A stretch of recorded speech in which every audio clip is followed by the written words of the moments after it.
El plan de la operación, orquestado por la Agencia de Alcohol, Tabaco, Armas de Fuego y Explosivos, era simple: llegar con todos los dominios de los davidianos y, orden de cateo en mano, entrar en su complejo y detener a su líder, sin disparar ni una sola munición, sin ningún herido, sin darle oportunidad a ninguno de ellos para que pudieran contraatacar, ya que la ATF sabía que tenían en su poder un arsenal envidiable y muy superior al suyo.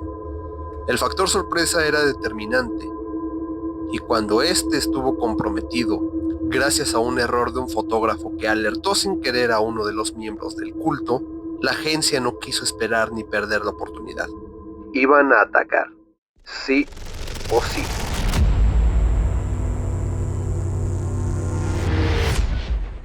Era el 28 de febrero de 1993, y sin que ninguno de los agentes de la ATF, davidianos y población en general lo esperara, aquel día no iba a transcurrir en calma, ni el día siguiente, ni ninguno de los 51 días que duró el asedio en el complejo Mount Carmel, a las afueras de la ciudad de Waco, en Texas. Los davidianos estaban convencidos de que el ataque era parte de una profecía, dicha y en ese instante probada por su líder, David Koresh. Y él les había prometido la salvación, la resurrección y la certeza que volverían junto a Dios como parte del ejército que comandaría en el fin de los tiempos, si es que permanecían a su lado. Y lo que él había escuchado de la propia voz de Dios era que la batalla final estaba por librarse, y sabían perfectamente qué debían hacer. Y el 19 de abril de aquel año se lo demostraron al mundo, que observaba lo que ocurría con ellos a través de los noticieros. Pero el rostro de las personas que vieron cómo las columnas de humo y las llamas crecían en aquella edificación, no había admiración o respeto. Había horror, confusión y un creciente sentimiento de que algo había ido mal durante el asedio. Pero Waco solo era el trágico final de una vida llena de traumas, complicaciones y mucho dolor que encontró, tristemente, refugio en un lado tóxico de la religión.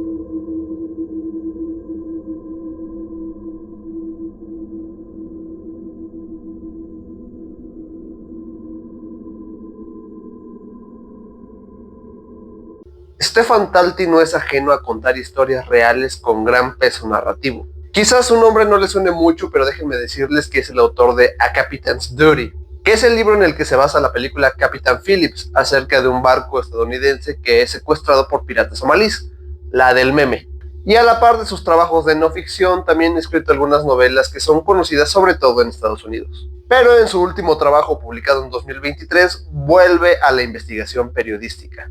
Esta vez se centra en la vida de un personaje oscuro y complejo, y que, debido a su trágico final, está envuelto en un halo de misterio y demasiado morbo. Koresh es una narración íntima de la vida de Vernon Howell, antes de ser conocido como David Koresh, quien es parte de la historia negra estadounidense debido a que pertenece a ese grupo selecto y repudiable en el cual también están envueltos Charles Manson y Jimmy Jones, los cultistas. Pero Talty se propuso hablar de David Koresh más allá del morbo que genera este tipo de personajes y sobre todo del morbo que se ve envuelto en el final que tuvo su congregación y que por ende puso final a su vida. Nos cuenta la historia de este hombre desde sus raíces y nos muestra las señales de advertencia que tuvo a lo largo de su infancia e incluso antes de su nacimiento. Su madre lo da a luz a los 14 años, en medio de una población bastante juzgadora incluso para esa época, aunada a una educación proveniente de la Iglesia Adventista del Séptimo Día y a los abusos que ella sufría por parte de su padre. Vernon pasó toda su infancia creyendo la mentira de que su madre era su hermana y su abuela era su verdadera madre,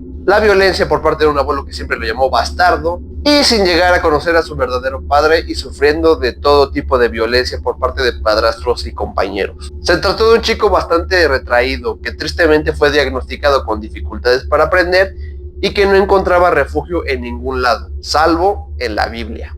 Sin embargo, para él no se trataba solamente de leerla y encontrar algún significado y algún consuelo y calma en la palabra de Dios, sino que Vernon desde pequeño fue leyendo y adaptando la Biblia a su propia vida, incluso llegando a reinterpretarla para que los hechos que ocurrían en dicho libro se adaptaran mejor a su vida. Hasta que una noche la vida de Vernon va a dar un cambio bastante radical, que definirá para siempre su obsesión con la Biblia, en especial con el libro del Apocalipsis, y el rumbo que tomará esta a partir de este momento. En medio de una noche solitaria, escucha la voz de Dios, hablándole directamente. Y con el paso de los años, esta voz que escucha va teniendo más peso tanto en su comportamiento como a la hora de tomar sus decisiones. Ya a este punto de este libro, página 29 de 400, la empatía que puede llegar a tener el lector al pequeño Vernon se va esfumando poco a poco, ya que es en este punto de la vida de Vernon que empieza a tener comportamientos un poco radicalizados. Empieza a tener rasgos narcisistas, no puede aceptar un no por respuesta, en especial con sus mayores y con los líderes de algunas congregaciones a las que intentó unirse. Y según estos mandatos divinos que empieza a escuchar, es que empieza a tener relaciones con chicas menores de edad y a desposarlas porque según era la voluntad de Dios. Pero aprenderse la Biblia de memoria, hacer cumplir la palabra de Dios, lo que sea que eso significara para él, no le traía ningún tipo de calma. No quiere ser un simple seguidor de una filosofía de vida que, según su propio criterio, era incorrecta. Hasta que en 1981 se entera que hay un grupo cuya líder ha previsto la llegada de un nuevo profeta. Y no solo eso, sino que la llegada de este profeta marca el inicio del fin de los tiempos. Y recuerdan lo que les dije de que estaba obsesionado este güey con el libro del Apocalipsis. Es así como Vernon llega al grupo de los Davidianos de la Rama. Y en muy poco tiempo pasa de ser un simple güey al que todo el mundo observaba y que no lo tomaba demasiado en serio, a escalar ciertos escalones hasta llegar al punto de ser la mano derecha de la líder. E incluso trató de tener un hijo con ella, diciendo que ese sería el elegido, pero luego no se concretó. Pero a Vernon no le basta simplemente con esto, ya que incluso piensa que las profecías de esta mujer son incorrectas. Y luego de una pequeña disputa que tuvo por el liderato del grupo con el hijo de esta mujer y de un pequeño exilio que tuvo en California, regresa y recupera el mandato de los Davidianos y se hace con el control del complejo en Mount Carmel, a las afueras de la ciudad de Waco, en Texas. Y aquí es donde oficialmente podemos decir que todo empieza a valer madres, ya que es aquí cuando comienza su etapa de Mesías. Y empezó a reclutar gente, a difundir su palabra, a creer que él era la segunda venida de Cristo, y es aquí cuando cambia su nombre de Vernon Howell a David Koresh. Y también empieza a radicalizar la secta, pero cabrón. Les impide hacer otra cosa que no sea estudiar la Biblia y rezar, también les prohíbe consumir ciertas comidas, y además es aquí donde empieza su verdadera etapa como viejo cochino. Pues según el mandato divino que le dictaba la voz de Dios que este güey escuchaba, le indicaba que podía, y no solo que podía, sino que debía tener relaciones sexuales con todas las mujeres de la congregación, valiéndole madre si estas mujeres están casadas o son menores de edad. Y aunque no lo crean, hay mujeres que dan testimonio de estos encuentros y que dicen que era sentirse más cerca de Dios. Neta, hay gente grabada en video y en este propio libro que defiende lo que hacía este güey. El relato de Talty se vuelve bastante importante, ya que para entender lo que ocurría dentro de los Davidianos y también para tratar de entender cómo es que se llegó a la tragedia en Waco años después, es necesario conocer primero la vida de Vernon Howell. Incluso hay partes del libro que se sienten como un estudio psicológico del propio Koresh y explica a través de diferentes perspectivas cómo y por qué llegó a ser como era. No solamente se trataba de su exposición a la violencia física, verbal y sexual, sino también a las interpretaciones que hacía de la propia Biblia, que incluso cuando él ya empezó a creerse Cristo, llegó a decir, hace 2000 años nadie le creyó a Cristo y miren lo que acabó. Sino que al ser un chico bastante reprimido, lo obligó en su etapa adulta a querer ser el centro de atención de todo lo que se hacía. En su juventud no toleraba que sus amigos tuvieran novias porque ese güey las quería para sí mismo. Y obviamente ya como líder tampoco le gustaba ser desafiado por los miembros de su congregación. E incluso dijo que cuando se llegara el momento de la pelea final contra Babilonia, es decir, el gobierno de los Estados Unidos, y tuvieran que usar las armas, no podía soportar ver a alguien que fuera mejor disparando. Talty también nos deja ver algunos puntos clave de los miembros cuando llegaron a tener pensamientos similares a, oye, tal vez este güey está loco. Quizás no sea buena idea dejar todas nuestras vidas atrás para apostar a que el gobierno de los Estados Unidos va a venir a matarnos. Incluso se menciona que algunos estaban nerviosos porque temían que este pedo creciera y se volviera otro suceso como el que ocurrió con Jim Jones y el Templo del Pueblo en Johnstown. Y de igual forma vemos la evolución de Koresh de ser un tipo al que de niño y de adolescente no le traían para nada las armas, a basar prácticamente su idea del apocalipsis en eso. Y no solo porque empezó a juntar armas de alto calibre, sino que también empezó a fabricar su propio armamento de manera ilegal, contando en su propio arsenal con granadas de mano de alto calibre y un sniper calibre 50. Chiquitita.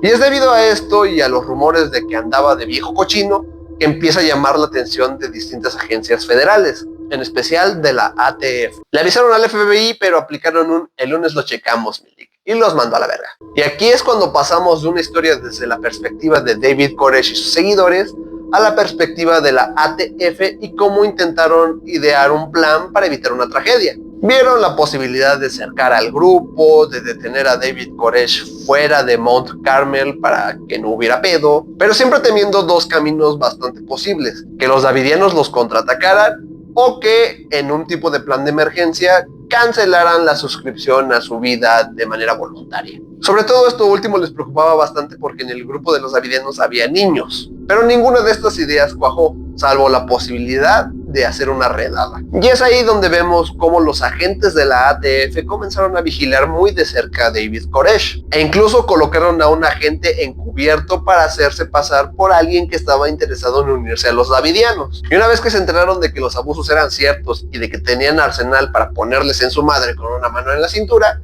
se emitió la orden para arrestar a Koresh y para entrar a Mount Carmel y resguardar todas las armas. La redada se planeó para un 28 de febrero de 1993 y el plan era bastante simple en el papel: llegar por sorpresa al complejo, evitar que los davidianos contraatacaran o se desvivieran, capturar a Koresh y llevarlo a juicio. Pero como me gusta decir en estas circunstancias, nunca falta un pendejo en la sopa. Y como la prensa tenía conocimiento de que se iban a armar los chingadazos, y eso es noticia sí o sí, cuando llegaron para reportar el suceso, un fotógrafo andaba perdido y decidió pedirle a alguien indicaciones sin saber que este hombre era miembro de los davidianos. Y ocurrió algo más o menos así. Oye, carnal, ¿tú de casualidad no sabes dónde está Mount Carmel? ¿Para qué o qué? Es que ahorita la ATF va a llegar y les va a hacer una redada, entonces queremos reportar todo el asunto, ¿sabes?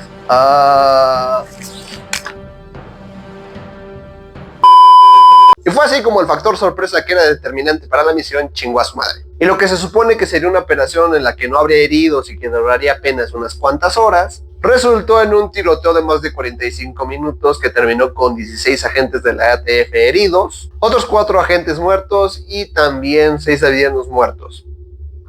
El primer día. Porque a partir de que la redada salió mal, el mando pasó de la ATF al FBI, que finalmente dejó de hacerse pendejo y a meter sus manos en la situación. Aquí Talty nos deja ver las transcripciones de las llamadas de los negociadores para intentar que los seguidores salieran, con prioridad en los niños. También nos mete en el ambiente tenso, lleno de nerviosismo, que era el centro de mando de las negociaciones. Porque realmente, tratar de negociar con este güey era un dolor de cabeza. Porque digamos que en los primeros días dijo, ok, vamos a salir. Y todo el mundo se emocionó y todo el mundo pensó que lo ocurrido con el tiroteo había sido algo aislado, que era una tragedia, pero que al menos habían controlado la situación. Y a la hora de llegar el plazo para que pudieran salir, David Koresh sí salió.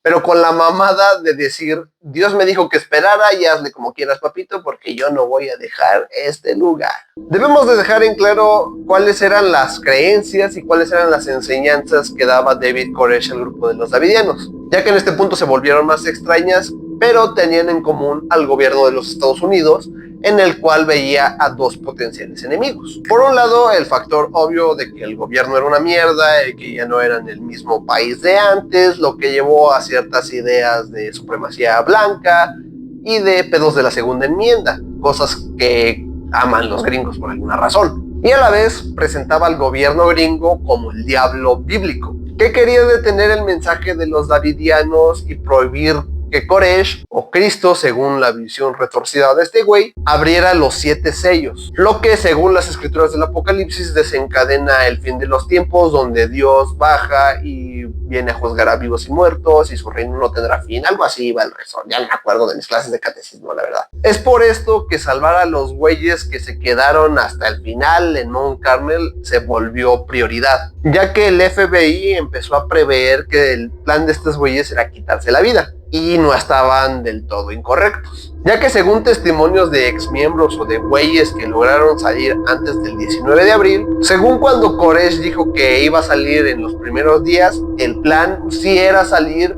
pero amarrado con granadas, y así propiciar un segundo tiroteo para matar a todos sus miembros. Esto obviamente los convertiría en mártires y haría cumplir la palabra de Koresh. Pero cuando según Dios le dijo que no debía salir y que debía esperar, fue realmente porque la visión de este güey cambió totalmente. Y esto empezó a tener sentido para el FBI cuando empezaron a analizar a los niños que habían vivido con los davidianos. No era solamente que tenían miedo de volver al complejo, ya que ahora se sentían como traidores a la figura de Koresh, sino por los abusos.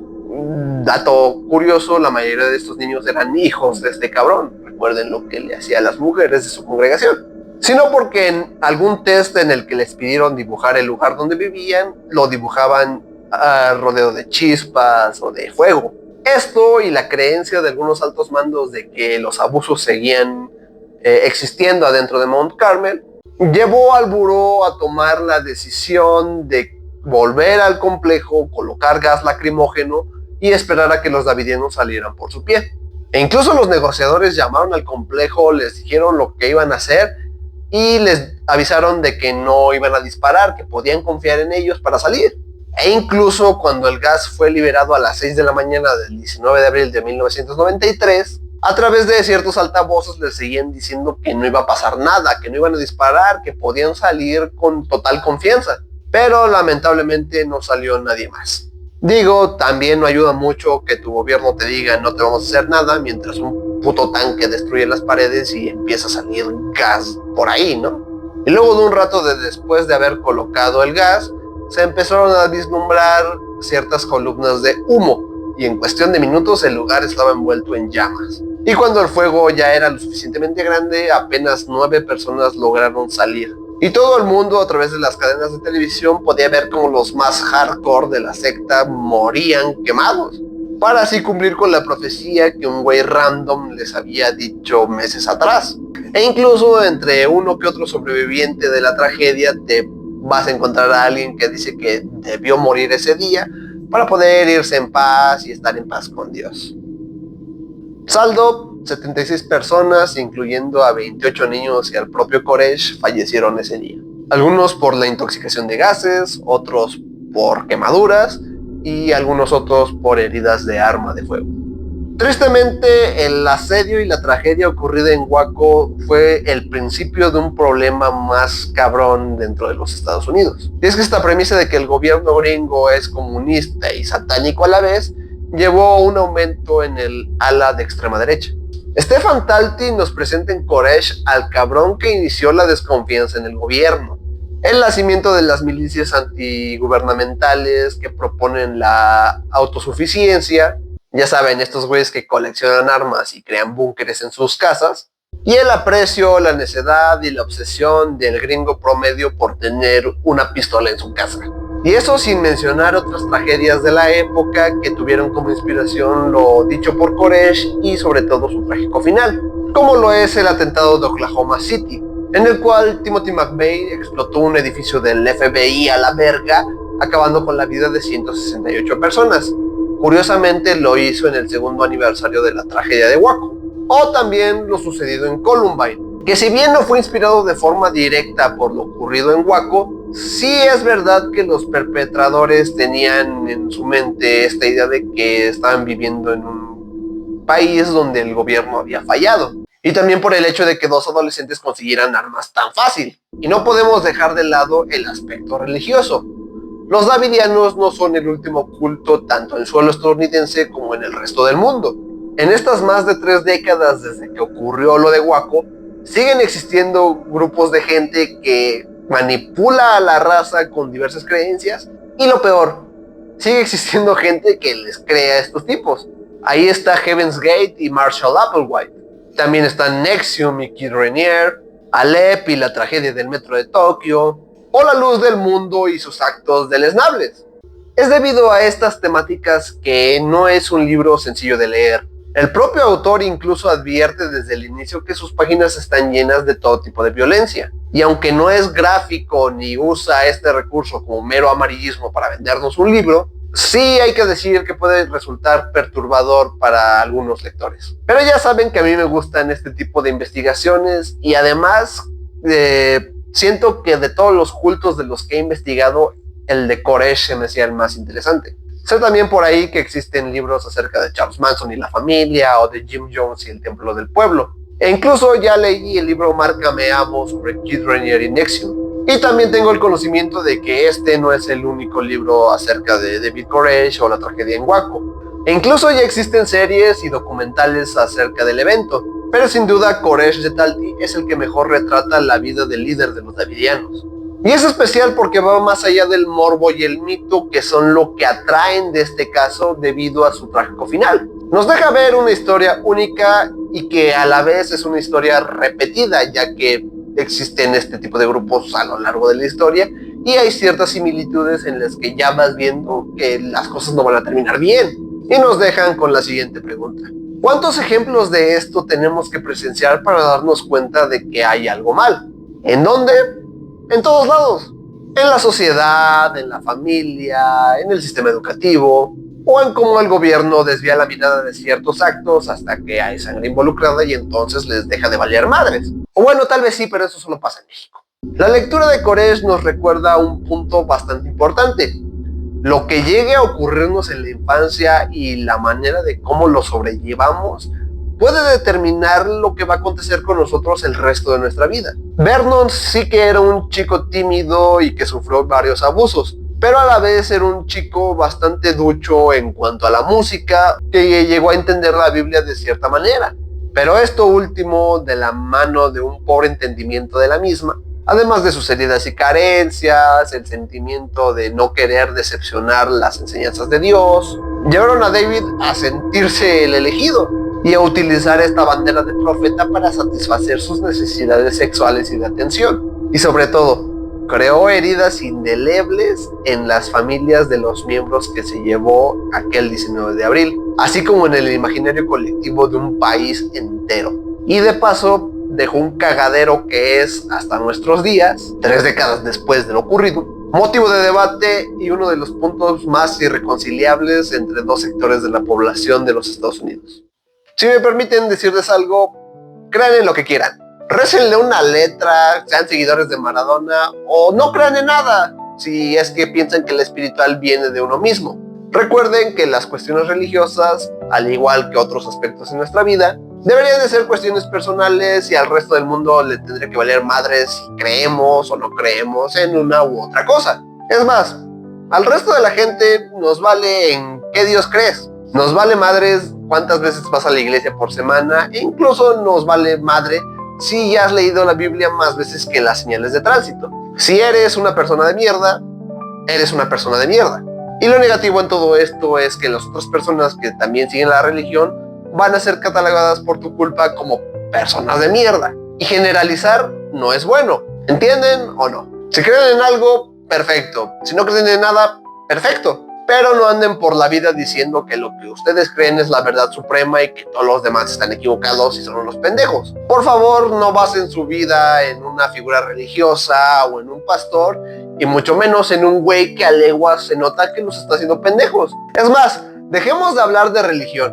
No basen su vida en una única cosa. Si tu vida empieza a girar alrededor de una sola cuestión, llámese fútbol, pertenecer a algún grupo social, algún partido político, practicar alguna actividad que seguro ustedes no es para todo el mundo, por favor no lo hagan. No solamente porque no es sano de manera personal, porque se están cerrando a otras actividades o a otras opiniones que chance les pueden enseñar una que otra cosa, sino porque este tipo de gente, ya que no sabe hablar de otra cosa y son de ultra hueva, y que además cuando hablan ni siquiera es una opinión suya, sino una respuesta mecanizada que les han enseñado a decir, caen mal. Y el resto de las personas los va a ver como güeyes cegados por el fanatismo. Y de pendejos no los van a bajar, créanme. Vivan en paz y creyendo o no creyendo en lo que quieran, y dejen que los demás vivan en paz y crean o no crean en cualquier cosa. Nadie es dueño de la verdad absoluta, y créanme que no soy el único que está harto de ver cómo iniciamos guerras, conflictos o peleas